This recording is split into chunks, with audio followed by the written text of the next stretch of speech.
sana akong gusto sabihin sa'yo tungkol sa Tito Carlos mo. Ano pong ginawa ni Doc Carlos? Nagsumbong na natin si Doc Carlos ng violence against women. Ang susunod na programa ay rated PG. Ito ay nangangailangan ng patnubay at gabay ng magulang para sa mga batang manunood.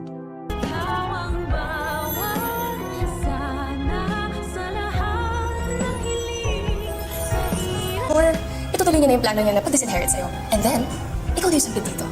Matapos na ang ilang araw na pagbabakasyon nila Zoe at Moira, ay tuluyan na nga silang magbabalik ng Apex upang mag-report. At madadatnan pa nga ni Moira si Giselle na kausap ang investigador dahil may update na nga ang mga pulis sa sasakyan na ginamit ni Moira sa hideout. Kaya naman agad makikisabat si Moira sa kanilang dalawa upang maputol ang kanilang usapan. Samantala, si Justin naman ay makakatapat itong si Zoe at ipamumukha nito sa kanyang hilaw na pinsan na ang balak nga ni Lolo Pepe na pagtanggal sa kanya sa listahan ng mga tagapagmana nito. At ihanda na daw ni Zoe ang kanyang sarili dahil malapit na daw siyang magisampid sa Apex.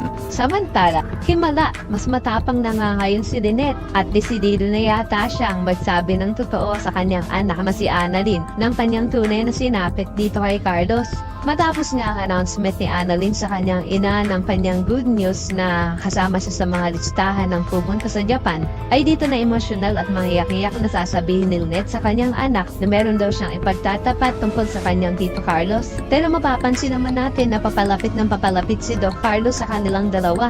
Kaya naman magawa pa nga kaya ni Lynette na maipagtapat sa kanyang anak ang tunay niyang sitwasyon. Sa kabilang banda, malakas talaga ang putob ni Diyosa na si Carlos ang may kagawan ng pasa sa braso nitong si Lynette. Kaya naman yayayain ni Diyosa si Lola Susan na pumunta na ng women's desk upang ireklamo si Doc Carlos ng physical injury. Pero pumayag naman kaya si Lola Susan na samahan si Diyosa na tumawag sa mga pulis. Yan ang dapat nating abangan. Kaya naman po isa ka rin sa mga umaasang sana matuloy ang pagsusumbong ni Lynette sa kanyang anak na si Annalyn patungkol sa ginawa sa kanya ni Carlos. Ay pakilike ang video na ito and don't forget to subscribe.